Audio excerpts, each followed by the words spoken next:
Bagaimana pandangan Ustadz dengan laki-laki yang berambut panjang? Apakah itu termasuk menyerupai perempuan? Saya belajar ke salah seorang syekh.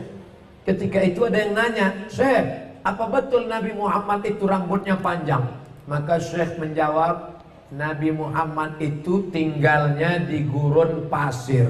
Gurun pasir itu cuacanya panas.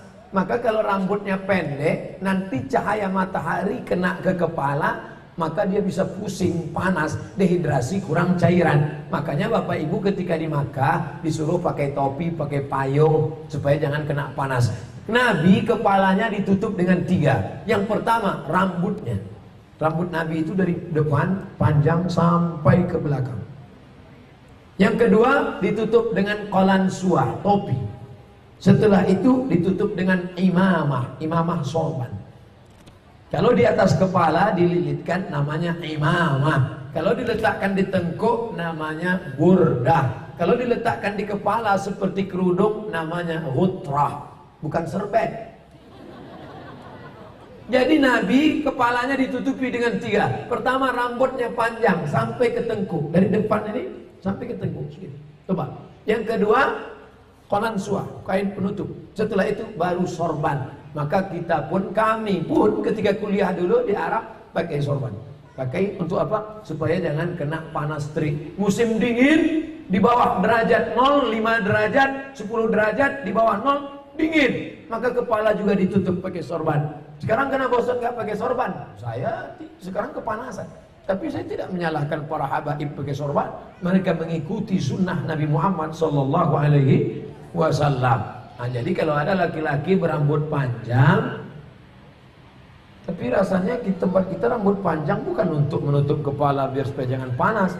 Justru tempat kita makin rambut panjang makin kepanasan, ketombe. Jadi kira-kira rambut panjangnya kenapa? Kenapa rambut panjang?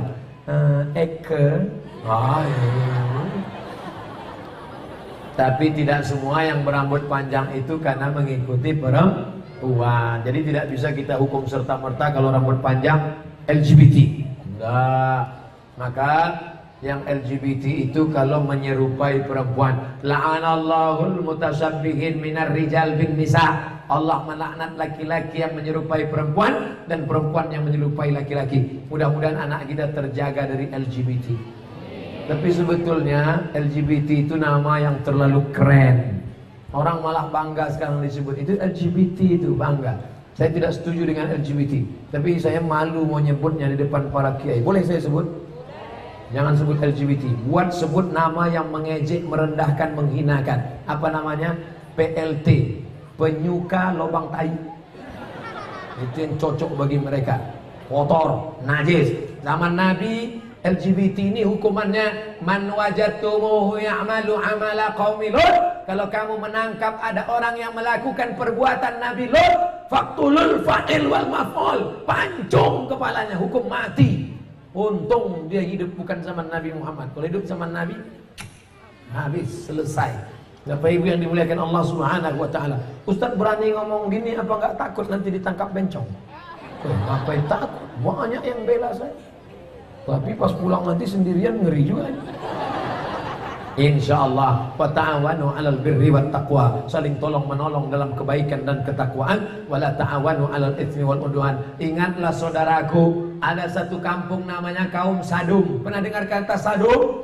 Dari kata Sadum inilah muncul istilah sodomi. Sodomi artinya perbuatan orang Sadum, umat Nabi Lut. Bagaimana hukuman Allah? Ja'alna 'aliyaha safilaha. Bagian atas kami turunkan ke bawah, bagian bawah naikkan ke atasnya. Lalu kemudian amtarna alaihim, kami hujani mereka dengan apa? Hijaratan, batu-batu, min sijilin mandud, dari batu tanah liat yang dibakar di api neraka. Itulah sekarang di Yordania, tempatnya bernama Al-Bahrul Mayyit, bahru laut, mayit mati, Dead Sea, dead mati, sea laut, Dead Sea laut mati. Ngapa disebut laut mati? Karena airnya terlampau asin sampai ikan pun tidak bisa hidup di dalam. Orang kalau pergi ke laut mati ngapung di atas karena kadar garam yang tinggi. Siapa yang punya kadas, kurap, kudis, gatal-gatal, mandi di situ sembuh. Di Yordania. Bapak Ibu yang dimuliakan Allah SWT, Pompei salah satu kampung yang diisi oleh homo. Lalu kemudian datang lahar dari bukit turun ke bawah, rata dengan tanah, sampai mereka berubah menjadi patung-patung batu karena ditimpa oleh lahar. Tidak sempat merubah ekspresi wajah. Ekspresi wajah orang homo yang mati dalam keadaan melakukan hubungan seksual terlarang tak sempat merubah dari wajah kesakitan dengan wajah penderitaan. Begitu yang dialami masyarakat Pompei. Oleh sebab itu kita berdakwah mengajak bukan karena benci, tapi karena ingin menyelamatkan supaya kita selamat. La ta'murunna bil ma'ruf, ajak mereka berbuat baik. Wala tan'auna 'anil munkar, larang mereka jangan sampai melakukan perbuatan mungkar. Kalau kamu diam saja, aku tidak khawatir, kata Sayyidina Ali, aku tidak khawatir tentang betul dan batil, batil dan betul, karena dunia ini isinya betul dan batil. Yang aku khawatirkan adalah ketika kebatilan merajalela, orang yang betul diam. Karena orang betul diam, maka orang batil menyangka betul, yang betul menyangka batil, batil, betul, betul, batil.